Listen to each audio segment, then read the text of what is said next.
My son, Robert, started out as a firefighter right out of high school, at the age of 18. Got on with an engine crew, a wildland engine crew. Aspect Fire was the name of the company. Worked with a very small crew. It was just him and two other guys, two older men, that taught him quite a bit about being a firefighter and being a man, and helped him along. And after the 2 years with them, he moved on to be a Granite Mountain hotshot. He was in his fourth year as a hotshot at the time of the fire. He was very dedicated to his profession. He loved the outdoors. He was a very, that was his life, other than Claire and Zion and his family, was being a wildland firefighter. He had no admirations to move on to be a structure firefighter or anything. He just loved being in the outdoors. And our nephew, his cousin Grant, just started up as a hotshot. Robert helped get into the job, and he was on his third fire at the time of the fire. He had just started out. A very good young man. He had overcome with some difficulties in his life when he was younger, and had moved on quite well,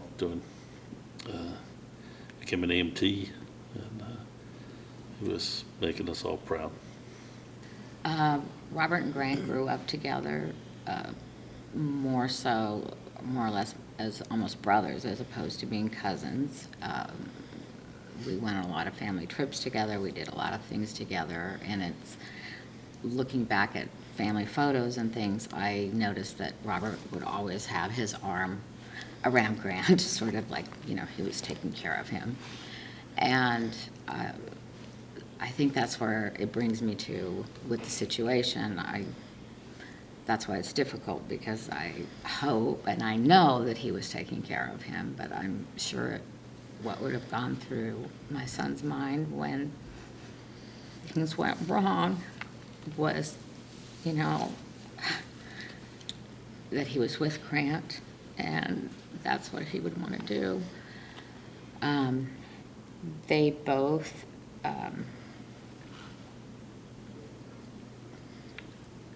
meant a lot to the community. I think that Grant had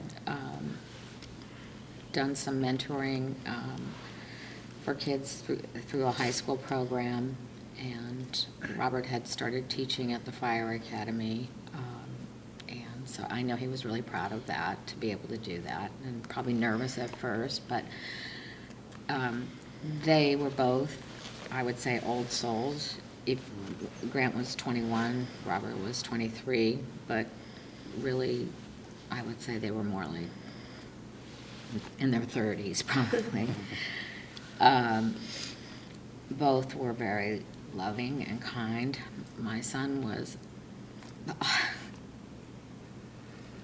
always my rock and always took care of me. My husband, being a pilot, he was away a lot of times and would be flying, and so he never, I had to ask a lot of things of both of the boys. Grant did live with us for a while too.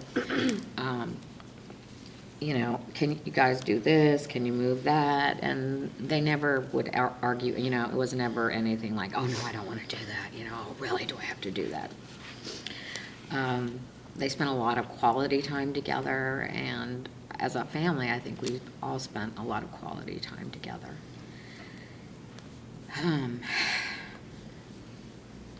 Maybe you should talk now. Well, I kind of said pretty much last night on the video what my feelings were, and then I could only say today that they're gone, but they're not gone. To me, they will always be here, and one day we'll all be united. And basically that's it for right now. Thank you.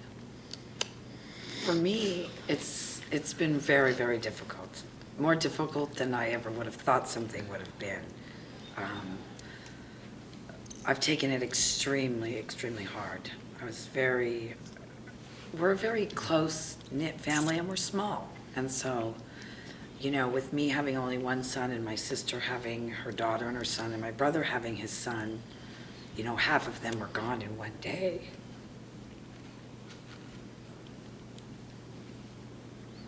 It's also kind of especially hard when you feel your own grief, but then you see the grief that your brother and sister feel.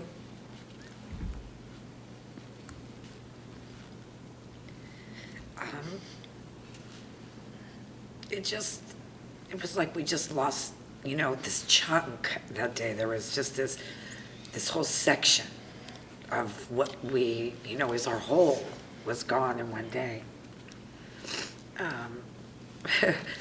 Robert, I always looked up, I used to say to Robert, if there's ever any kind of natural disaster or any national thing that happens, I need to be with you, because I always felt like he would be able to take care of all of us and, know how we could eat and survive and things like that. And Grant was just a guy who was that, even for his size, he was kind of small, but he always just seemed to be able to excel in whatever he did.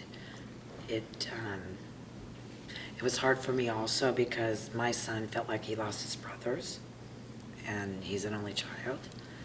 And Grant lived with me also for a while. So it's been very, very difficult, very difficult. And even though all the things that we know in our head, it's still that there's just something missing. So we're staying together, and we are a very close family. And I think if it weren't for the fact that we didn't have each other, I don't know how it would all be. But we're there for each other, and that's what's important. So Granite Mountain Interagency Hotshot Crew was had 20 members, and they were kind of the underdog hotshot crew in our town for a really long time. They basically started themselves just from scratch and had so much humility but pride still in what they had done, because they didn't take a lot of credit for everything that they had done. But we live in an area of Arizona that is super prone to a lot of wildfire, a lot. And they kind of started from the ground up and created this hotshot crew, literally from the ground up. And they're the only municipal hotshot crew in the country, or they were the first. Now there's a couple others, but so they were the underdogs for a while and didn't quite fit in with any other avenue of the fire department. They weren't necessarily, they were a hotshot crew, but they weren't accepted by other hotshot crews so much. They were accepted, but they were different, and it was known. And they weren't quite, even though they were Prescott Fire Department, they weren't quite Prescott Fire Department either. So there was a huge fire in our town called the Dosey Fire about 2 weeks before they were killed. And that's when people started recognizing them and knowing who they were. And I think the guys had a lot of pride and gratitude that they were finally being acknowledged. And I miss those days, though, when nobody knew who they were so much. But so that's what they meant to our community. And now people know more about what a hotshot is and what a hotshot does. And we've received so much love and support from the structural fire community, which for me bridged the gap between wildland firefighting and structural firefighting as a family. And I have had people from in New York City to San Diego show us so much love and support, and even people in China and Israel sent us letters, and it's incredible the amount of support that we've been shown. So I think their sacrifice has had a huge ripple effect on the firefighting community. I want them to know that he is always there for them. I would just say that I would want people to know that both these boys were so big-hearted and kind. They were really human beings at the highest echelon. And that's how I think of them. And I don't think of them dying. I think of how they lived their lives. And that's what counts. And that's also so true of the entire crew. I think Yes. it goes outside of Absolutely. our, this initial two. It was a very unique, amazing crew that was together from 2013. Unfortunately, how it had to end so abruptly is, hard to understand, but they've left a legacy that, all of them, together. And that's the one thing that you do find a little bit of comfort in, is knowing that they didn't, nobody ran, nobody scattered, and that's in previous incidents, that's usually the case. I think this is the only one that they have record of, that there was nothing like that, so that they all stayed together.